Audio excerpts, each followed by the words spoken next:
weather's heating up, it seems like, almost in the 30s. And what did I read today? This was kind of interesting. Would you sacrifice your drone to save a life? I'm pretty sure most people would. This story is kind of interesting on how that came about anyways. This one here says, man sacrificed his drone to find boaters. A family of 7 whose boat took on water was found by a man with a drone after they went in the water. His drone did not have enough battery to make it back to shore and was lost in the lake. This morning, just before 11 a.m., Linden police were dispatched to Linden Marina for a report of a family of 7 on Utah Lake whose boat was taking on water. On the boat were 3 adults, 2 teenagers, and toddlers aged 2 and 3. All occupants had life jackets. The caller only knew they were somewhere between Linden Marina and Saratoga Springs, a distance of more than 7 miles. Imagine being stranded or lost, for example, with that distance, especially with that many people. So this was the interesting thing, as somebody went there wanting to fly his drone, but I guess because he saw so many police officers, he asked if it was okay to fly his drone. It says, a man planning on flying a drone from Linden Marina asked an arriving Linden officer if he could launch his drone. The officer said he could, but then asked if he would use his drone to help find the 7 people in the water. The man agreed and launched his drone over Utah Lake in the direction of Saratoga Springs. About 2.5 miles from Linden Marina, the man located the boat and the occupants in the water and was able to give responders a specific GPS location of the family in the water. Utah County Sheriff's Office Search and Rescue responded to assist, along with the Utah State Parks and their boat, Utah Department of Public Safety and their helicopter, along with Orem Fire Department. An off-duty Orem firefighter brought 2 people onto his boat and then towed the stricken boat to Linden Marina. Another boater brought the rest of the family back to the marina. While at the marina, a UCSO sergeant was talking to the drone operator and asked how much battery he had left. The operator said he had only 20% left. He acknowledged that was not likely enough battery to get the drone back to shore. This kind of drone has a feature that automatically turns the drone back to its original location when the battery is low, with enough battery to make that trip. But in this case, the operator overrode that feature in an effort to locate the stranded family, knowing that might put his drone at risk. Funny enough, people often do this because they want to create those sensational videos. How far can my drone fly, for example, and they keep canceling it. Yeah, I know there's not enough power and so forth. Just while trying to bring the drone back to the marina, the battery did in fact die, and the operator lost his drone in Utah Lake. But without this drone operator's assistance, this rescue operation could easily have taken an hour or more longer than it did. And even in warm weather, this family could have had problems with hypothermia in the 81-degree water.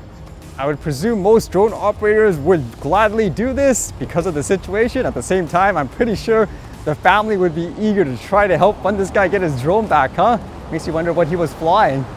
It makes me think too, in terms of that contrast for police officers. Remember that scenario where I could have potentially used my drone to help save a life in terms of finding a missing person? In that case, the police officer was so misinformed, saying, oh, you can't fly drones here and there. You would think the common sense approach would be to do like what this person did. You ask for help and use all the available tools you can, as long as it's safe and all that, correct? Especially when someone's life is on the line.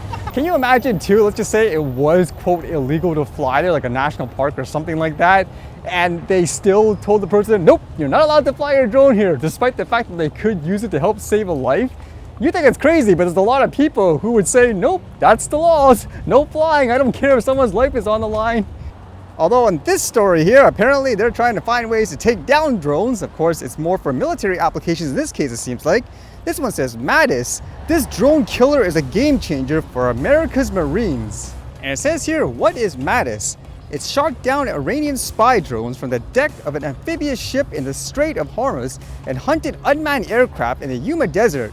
But it's about to be put through its paces like never before.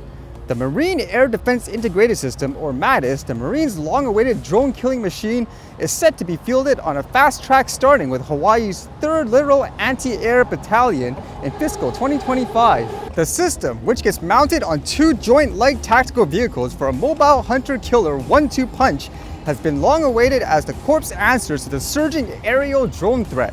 Its first kill was back in 2019 when a small single vehicle version of the system, known as El MADIS, deployed aboard the USS Boxer, one of the 3 amphibious ships attached to the 22nd Marine Expeditionary Unit, mounted on a Polaris MRZR, a small and lightweight all-terrain vehicle that can fit inside an MV-22 Osprey.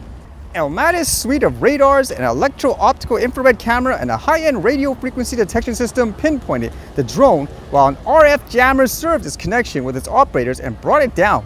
Military officials would later say the cost of the successful kill was merely the gas for the generator used to power the system. I would expect it to be more efficient in that way, but you can expect there's probably a lot more of these types of techs around that we're just not aware of course.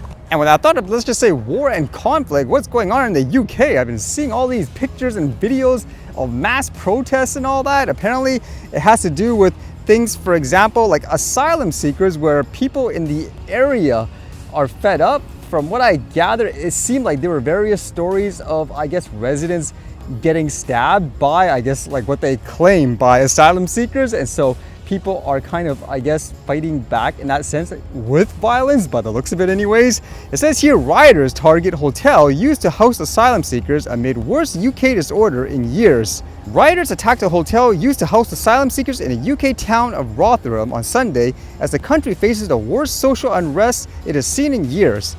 The violence was triggered by the stabbing of 3 young girls in Southport, northwest England earlier this week. The far right has seized on and spread a wave of disinformation, including false claims the attacker was an immigrant, to mobilize anti-Muslim and anti-immigrant protests. Police say the suspect was born in Britain. So that's kind of interesting if that is the case anyways. It says in the latest violence, the Holiday Inn Express Hotel in Rotherham was targeted by protesters who stormed the building, with reports of it being set on fire, according to PA Media. Rioters threw objects and sprayed fire extinguishers at police officers during the clashes. Some of the rioters waved England flags as they chanted and faced off with officers. According to PA, at least 1 injured officer wearing riot gear was seen being carried from the scene. British Prime Minister Keir Starmer has condemned the weekend's violent protests, which saw at least 147 people arrested since Saturday night. Those involved in violence will face the full force of the law, he warned. Well, it makes you wonder which one's the truth in that regards anyways. I know usually during these times, you tend to have to read multiple sources, put the facts together and all that, because I can just imagine just with things, for example, directions from government officials over the past few years, a lot of people have just had enough when it comes to various, I guess, topics and issues, huh?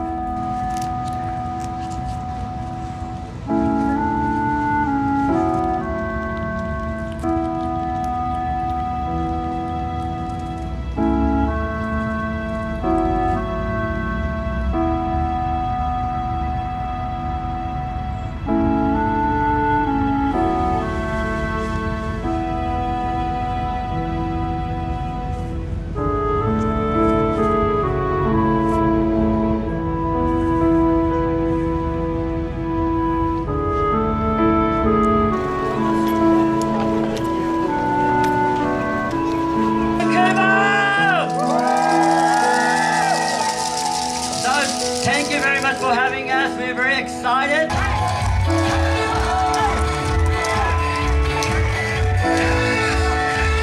Our first performance is called Heiwa, meaning peaceful. Yeah. So, as you might have seen,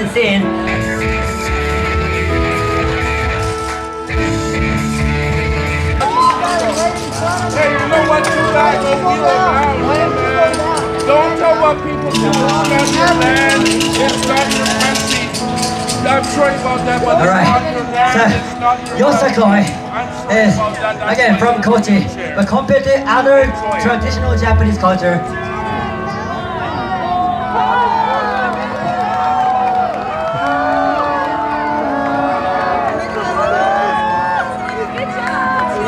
I don't think it.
All right, see you guys later.